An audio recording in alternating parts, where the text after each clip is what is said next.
Hello and welcome to this week's opposition review. As you can see, I'm not Russ, I'm Waggie. He's got some life things that he's having to do. Don't understand what that is outside football, but he's having to do that. So we are going to chat about the Lincoln game on Saturday at home. I have Jake from the I'm only here for the Lincoln. I wrote it down, but I've got that piece of paper from me. Is that right, Jake? Yeah, the here for the Lincoln podcast For the and things like Lincoln. that. Yeah, Excellent. various other means, but that's the main thing. Okay, so just first up, where's the? Obviously, we all know that that's a football chant. Is that just where it's come from, or is there any reason for it? Yeah, I used to be part of the Stacey West podcast, which is another Lincoln City based podcast. But me and my mates wanted to do something for the slightly younger audience, which we are now compared to the other guys. So we just thought of a name, and it seemed to work. We thought we might be able to get the crowd singing it, but so far no one's actually come for the Lincoln. So we'll have to wait and see. Very good, very good. So yeah, so obviously we're playing you. I will talk about the form in a bit because yeah, I've just said to you quickly off air, reading your form at the minute, pretty scary. But basically, so far for how is Lincoln stability wise? Is the club quite stable? Is there any underlying issues or anything? Are you pretty established League One now? Yeah, we're actually, I would argue, maybe one of the best well-run clubs in the whole EFL now, alongside maybe yourselves with the new ownership at Stockport. We got took over in sort of taken over, bought by a South African businessman, Clive Nates, in he came on board around 2014-15, just before we got out of the National League, and you guys know how hard of a slog it is to get out of there. We were there 6 years ourselves. Got into the Football League, and ever since then, under Danny Cowley, we've been pretty stable. We only lasted 2 years in League Two, like yourselves, got promoted by winning the league. Like Stockport, you can see quite a lot of similarities here. And we've been in League One now. I think it will be 6 years, which has been 2019 we got promoted. So this will be the end of our 6th year, which is quite an achievement considering where we would have been 10 years ago. But yeah, no, ownership's pretty good. I mean, we've got some American investors. Obviously, they've brought in Landon Donovan. He's now a strategic advisor of the football club. Wow. So we're trying to reach out to sort of the Phoenix, Arizona area of America, where we've got a couple of fans and stuff. So yeah, I mean, we're pretty good. But obviously, like when you get to League One and you've been here for so many years, and you may find this, you may well not if you get promoted this year. You kind of want that next step because we've had a playoff final at this level. We nearly got into the playoffs last year, and you're sort of thinking, right, well, we can do that. So let's see if we can get a bit more investment on board. But ultimately, when you're a League One club that have been sort of middle of the road like we have for the last couple of years, that's quite hard to come by. Nobody wants to buy a middle of the road League One team. They want to invest in a Wrexham or a Birmingham or a Stockport because they're sexier than perhaps than we are at the moment. So yeah, no, we're going well. We're pretty well run. Everything's going well, and we're looking forward to a 7th year in League One. And if Burton get relegated alongside Shrewsbury this year, that will make us the longest serving club in League One. So, oh right, okay, we'll have to wait and see. But we've been here for a while. I'd like a bit of a change. Yeah. So based on that, then, with you being sort of an established League One club, what was your expectations for the season? What was you, as a fan base, thinking you was going to achieve this season? Did you think you was going to push on, or did you think you was going to be where you are? And the reality of you being in 11th at the minute, is that sort of where you reckoned your plateau was for this year? Yeah, difficult, Waggy, because if you look, I mean, I'm not sure how much attention you paid to League One last year, winning League Two and lifting trophies of your own, but we ended last year in pretty good form. Like we pretty much came from nowhere, sort of around just before January, and went, I think it was 16 games unbeaten, winning 10 of those, and flew ourselves right into the playoff mix. And in fact, even going into the final day last year, we were in the playoff positions and bottled it. We lost to Portsmouth on the final day. We actually missed a penalty to go 1-0 up, and I'm pretty confident had we scored that penalty, then maybe things could have been different. And you saw Oxford went on to go and get promoted. They finished in the top 6 instead of us. So it sort of was a little bit like a kick in the teeth. Yeah. that run gave everyone a lot of hope. And going into this year, obviously, we know the climate of League One. We know we're not one of the bigger clubs. We know we haven't got the biggest budget. So I think there's the romantic side of it where you go, well, we've ended last year really well. We've bought quite well in the summer. Let's go and have another go.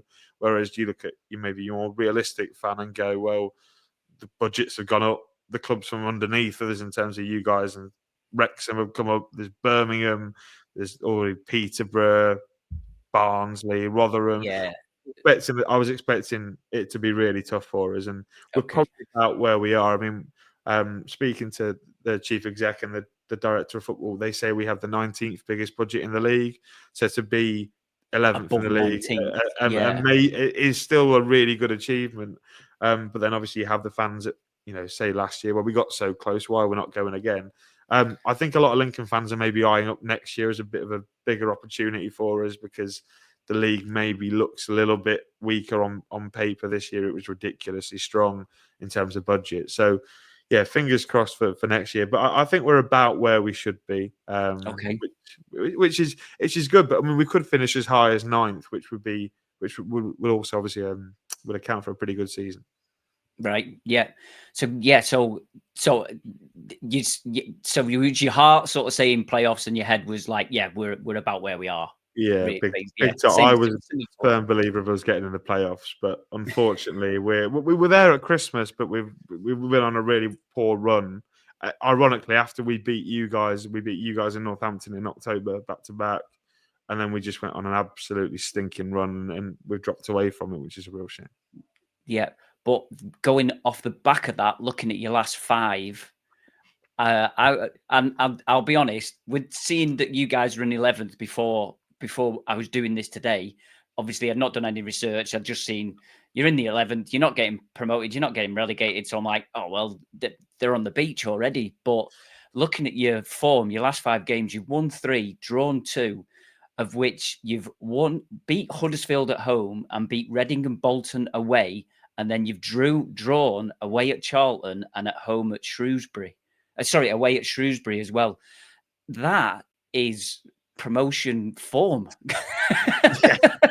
It's annoying they can turn it on after it means nothing, Waggie. It's quite irritating because you can see this group of players can do it. And I've seen it all season. And we were first half of the season, we were up there with yourselves in the playoffs. I think we were even third at one point. And then like I say, after beating you in October, we just went on a really poor run. I think we won 4-18 or something like that, which has seen us go right down into sort of mid-table, which is frustrating. But yeah, the last 5 have been good, really, really good. I think what's helped was the addition of James Collins, a number 9 who scores goals at this level, is predominantly a 1 in 3, and I think he's actually got the best minutes to goal ratio of anyone that scored more than 10 goals in the league. He scored his 10th.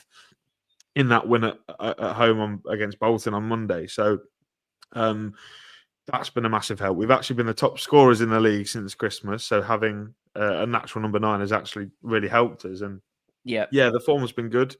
Obviously, like you mentioned, the draw against Charlton, we were 2-0 up in that game and bottled it to draw 2-2. We've done that a few times this year. So we did it away at Huddersfield as well, drew the game 2-2. We were 2-0 up against Bolton and dropped back to 2-2 before going on to win 4-2 as well. So if we do go 2-0 up at Edgeley Park, don't worry, County fans, we'll let you straight back in.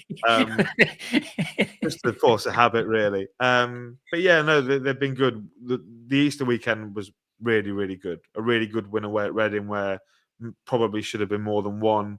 And then the 4-2 win at home against Bolton was fantastic. The thing is, we can turn up against the good teams. If you look at the bottom 5, it's where we drop our points. We've lost to Shrewsbury once this year. We've lost to Burton once this year. We lost to Crawley once this year. I think we've dropped 15 points from the teams, the bottom 5 alone this year. And if you add 15 points onto our tally, we're not far off your back rather than where we are in the middle. So if we can get, I mean, it's always a Lincoln thing. We've always done it as far as I've been a Lincoln fan. Beat the good teams against the rubbish ones. We're crap. So hopefully next season we sort that out and we're competing. You'll be up there. Fingers crossed, but you can't see it. Old habits that shake hard, don't they? Yeah, absolutely. But I mean, certainly, I think at the beginning of the season, if you looked at that running on paper, because obviously you're playing us on Saturday, and your last game is it away at Wrexham Wrexham as well, isn't it? at That's home a to Wrexham, home to fortunately. Wrexham. Wow, that's a horrible running on paper, and the points that you took so far is amazing. Yeah, I was looking at it thinking, my God, I hope we've got the playoffs sewn up by then because we're gonna drop a few points. Yeah, it was, and I've actually got a bet on with a Stevenage fan, Matt Farley. You guys might have had him on from the Stevenage Football Club Yes, podcast. yeah, we've had Matt Um, there. I bet him 20 quid that we were going to finish above him, and then he's been pointing every week to our running, saying, "Oh, you got to go to Charlton yet. You've got to play Bolton and Reading yet." Now all of a sudden they're like 6 points behind us. Oh, you've got to go to Stockport and you've got to still play Wrexham. And but look, we're the official League One party poopers at the minute, Waggy. We killed Yeah, Bolton's playoff hopes. I'm hoping on Saturday we can kill your automatic hopes. Well, not the massive anyway, to be honest. And then to no, culminate all that and just make Wrexham fans cry on their own documentary on the final day would be absolutely nothing short of spiffing. So fingers yes. crossed, and we can continue that role. I don't mind you doing that on the last day, but I'd like you to roll over and let us tickle your tummy on Yeah, Saturday. I bet. Yeah, not interested. Sorry, Waggy. Well, that's what a lot of people have been saying. Saying for us, because we're playing. Obviously, our last game is Wickham. Sorry, Yeah. don't want to take away from obviously talking about the link game, but our last game is against Wickham, and if there's nothing riding on it, and Wickham can potentially go up automatic and ruin it, we're like, yeah, well, we'll just not turn up. And I'm like, there's just no way. There's no football team that is going to do that, and certainly no Dave Challoner football team that is going Yeah, to exactly. sit there and let Wickham walk all over us. So, because another interesting thing is, obviously, we've got the 2 games left against you and Wickham, and you're the only 2 teams.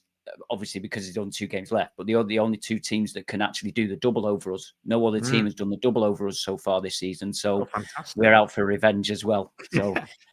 So, Yeah. so going back, obviously talking about you and the game. You mentioned the forward. James So who Collins. else Yeah. is, like, would you say key players in form? Who do we need to watch out for? Are you just going to go through the full 11, or No, are we? yeah, not this We got season, specific Waggy. positions. If it was probably a year ago, I'd be talking to you about Joe Taylor and people like that. But unfortunately, it's mainly just James Collins, really. Right. He scored 3 goals over the Easter weekend, a brace over Bolton, and then the winner after coming on after, I think it was 42 seconds he was on the pitch at Reading, and he managed to score. So Colo's a man in form. I don't think only Charlie Kelman has scored more goals in 2025 than James Collins. So if you're Brad Hills or you're Fraser Horsfall at the back for Stockport, you've got to have a good game, because Colo traditionally has been a very good goal scorer at this level. I think he scored 19 in all comps last year for Derby, and they got automatically promoted out of this league. So and he's done it for Luton.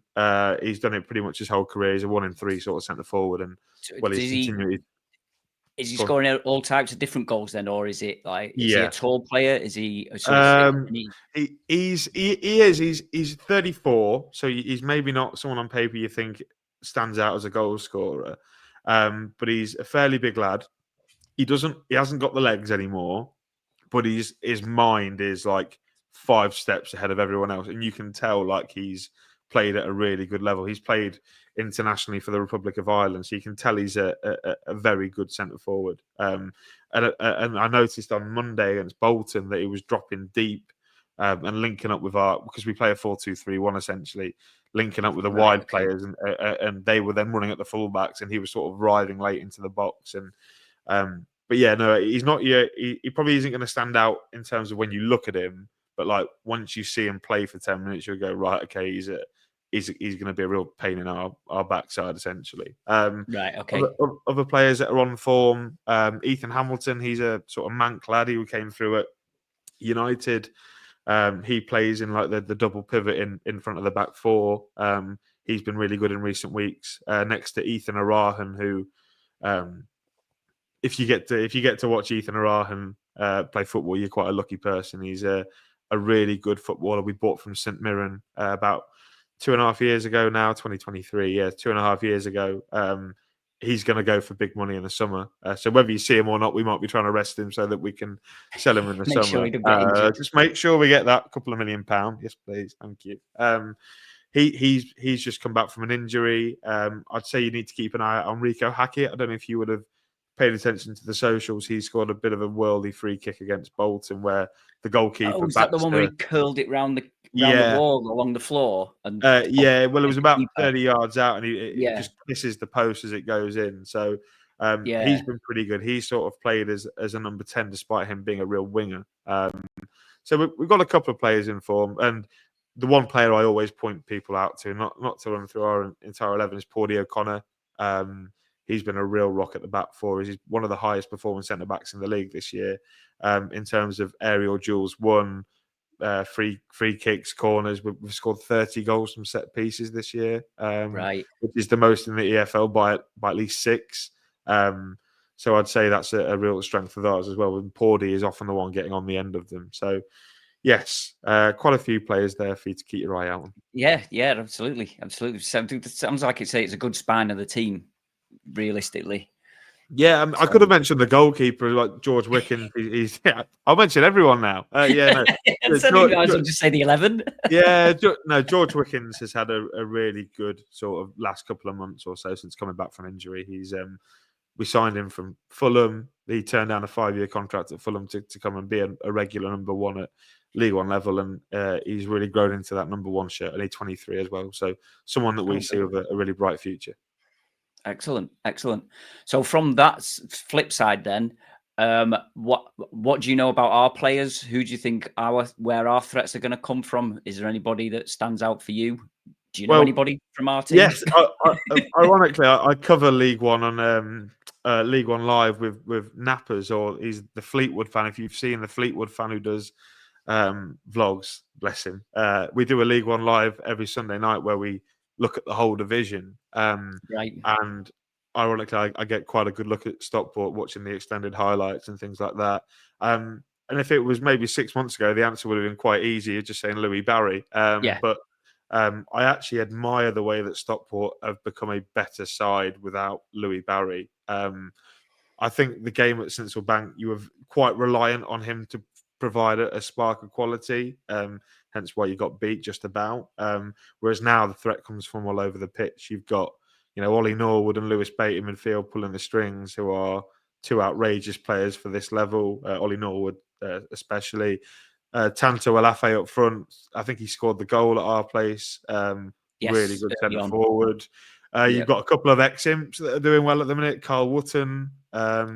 He's doing particularly well, and the more well-known one, Jack Diamond, scored a good goal at Peterborough on, I think it was Friday, wasn't it? You were away at Peterborough. Yeah. So you've got threats pretty much everywhere, including at the back. Torre and I'm not sure if you've been using Noyle as a right wing back, or if you played. No, I think he's Bates is out. Bates will be out injured, and Noyle's out injured. So at the minute, we've not got a natural right back or right wing back. Right. Okay. So maybe I shouldn't have told you that. Well, I'll just go and tell our left winger. I'll just go and tell him. We're like that. Me and Eric Spring, we're like that. So, but we've had Brad Hills has been filling in that position and looks really solid. He's a player that I really wanted us to go after because I saw him at Accrington last year, and I went, give me some of that. He looks like a really good cultured defender. And I watched his debut. I think it was at home and it was on Sky. It was an early kickoff. I can't remember who it was against. And I just thought, oh my God, he looks everything that I wanted. And Stockport have got him, and he's become a real big player for you. So look, Stockport have got threats all over the pitch. I think you're going to cause us quite a few issues, but hopefully the form we're on, we can cause you just as many. Yeah. I mean, to be honest, I think we tend to play better against teams that want to play football against us. I mean, rather than having to dig in like Huddersfield were awful, but but we still won. So, moving on. How many fans are you bringing? What was your allocation? Have you sold out? We've sold the allocation, so I imagine it's about 1,200. Okay, have you got the railway end then? So behind the goal. And what you'll notice is that Lincoln fans like to do fancy dress last away day of the season. Oh, right, okay. So my outfit actually arrived today. So I've tried it on. I'm going to look very glam, very 80s. I'm very much looking forward to it. Excellent. Well, I was just going to say, I take it you're coming up then. Yes, yeah. Looking I've over, I've should I only say? missed I think I've missed 2 away games all season, which was Rotherham before Christmas and then Reading on Friday because I thought we're going to go to Reading and get beat because they're just so good at home. And ultimately, I looked like an idiot because we went there and won. So I've only missed 2 away days all season. So hopefully, yeah, I'm looking forward to this one. I've been to Edgeley Park before when we were in League Two. I think we had a really good that season. We both got relegated. I think we won 4-3. It was a really good game of football. I can remember it was my first ever away day, so it's a bit of a nice moment for me to come back to Oh, Edgeley okay. Park and go almost sort of full circle in terms of my ways. Yeah. But yeah, looking forward to it. Excellent. Excellent. And then obviously, last question I'll push you for score prediction. You can go with your head and your heart, or you could just give me your absolute, whichever one you want. Or Do you know what? I think we're going to stay unbeaten for over this couple of like we have done over the last couple of weeks or so. I've gone for 1-1. Obviously, you guys are secure in the playoffs. You guys will want to build up some momentum. I think going away at Stockport, only 4 teams have drawn with you guys yeah, at home all season. So I think if we became the 5th, I'd be quite happy. Yeah, I'd say 1-1. I'd definitely say James Collins to score. But okay. we do have this sort of we do like to give one big chance away a game. We did it with Shrewsbury and they somehow took it, knowing how bad they are. We've done it with Bolton. So I'd expect you to certainly have a couple of chances. But yeah, we're going to go for 1-1. 1-1. Okay. Excellent. Well, thank you very much, Jake. It's been absolutely brilliant talking to you. I would like to say Russ normally finishes with good luck for the rest of the season, apart from Saturday, but then there's only one game left, so it's not really.